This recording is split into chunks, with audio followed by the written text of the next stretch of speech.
My name is Glenda. Standing at the altar, looking into the eyes of my soon-to-be husband, Ethan, I'm flooded with a mix of emotions. The church, once nearly empty, is now packed with around 200 people in matching forest green jackets.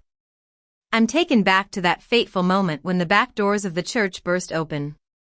I was halfway down the aisle, my heels clicking against the marble floor, every empty chair a painful reminder of my mother's betrayal. And then, like a miracle, the floodgates opened. People in forest green jackets streamed in, filling every seat within minutes. The pastor froze, and my best friend, Lily, who had been my rock that day, grabbed her own arm in shock. I stopped in my tracks, completely bewildered. Then, the pastor's microphone hissed, and a text message popped up on the screen behind the altar that was supposed to display our wedding vows. It was sent to my mother, Wanda's phone. Turn around. Your daughter's groom is not what you think he is. He's been keeping receipts. Wanda was sitting in the third row. She had come, perhaps to witness the disaster she'd planned. I saw the color drain from her face as she read those words. Ethan reached out his hand to me. I took a deep breath and walked the rest of the way to him. He gave my fingers a firm squeeze, a silent promise. The church was now filled with silence, as if everyone was holding their breath. I looked at Ethan and whispered, "Who are these people?" He leaned in and said, "Witnesses. Every story needs them." That's when I realized he had been preparing for this for a long time. Let me backtrack a bit. I was 28 years old, and Ethan and I had been together for 5 years. We'd shared countless Sunday afternoons at the park, and he'd been my pillar of strength when I lost my job. Our wedding day was supposed to be the start of a new chapter, a beautiful celebration of our love. The night before the wedding, I was sitting on the edge of my bed, painting my toenails a soft lavender. I was daydreaming about our future, when my phone started ringing. First, it was my cousin, Mia, then my aunt, Grace. Their voices were panicked. "Glenda, your mom called. She said you're having a nervous breakdown, and the wedding is a bad idea. She told me the whole family agreed not to come." I laughed at first, thinking it was a cruel joke. But as more calls came in, I realized it was real. Wanda had called all 100 guests on our list. She'd told my father's side that I was unstable, and my mother's side that Ethan had a dark past. Her closing line, repeated by several relatives, was, "The whole family agrees we're not going. Don't be the only one there." It was a form of psychological warfare, all wrapped up in the guise of maternal concern. At 11:15 p.m. I called Ethan. I was in that cold, pre-crying state where everything seems both sharp and slow.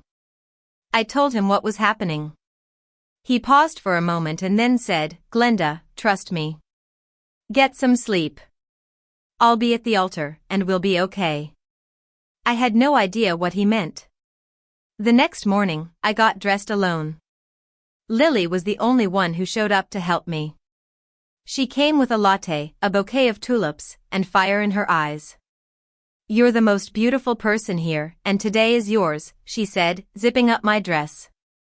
We arrived at the church at 11:30 a.m. The parking lot was almost empty. The venue coordinator was pacing nervously at the entrance. Inside, the chairs were set for 100 people, but when I peeked through the side door, I counted just 10 guests. My heart sank. I had no father to walk me down the aisle, and now, it seemed, I had no family.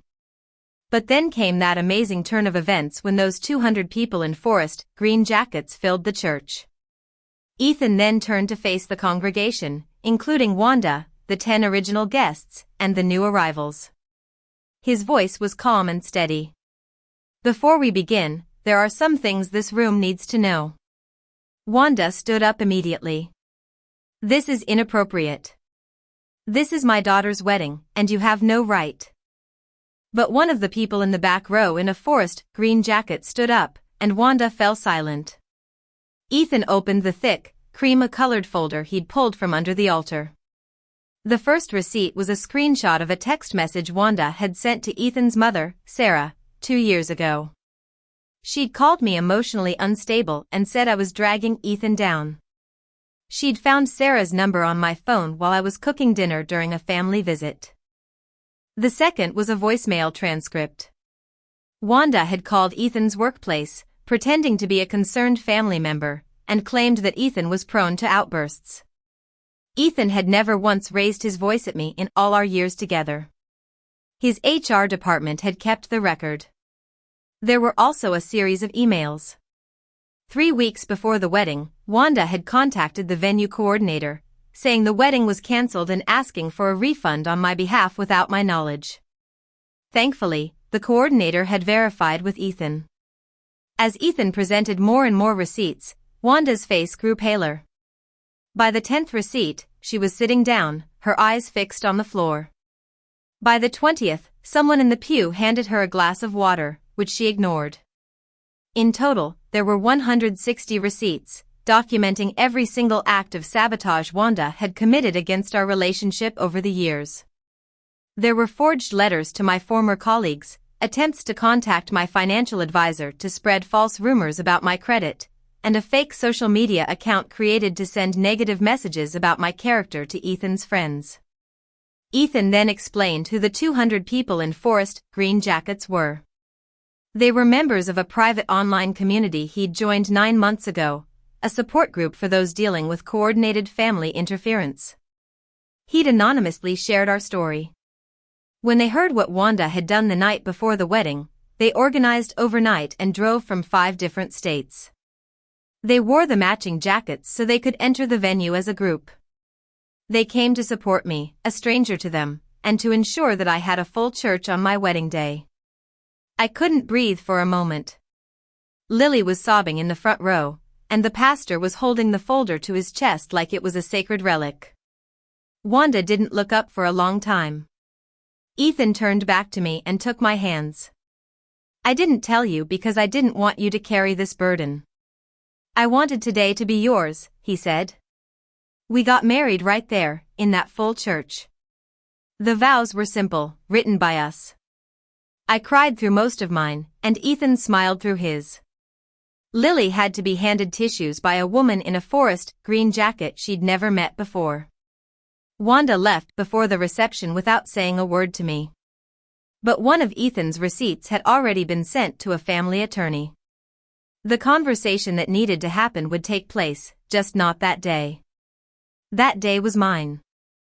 I walked down the aisle alone and reached the altar with 200 people behind me and the only man I've ever truly trusted in front of me.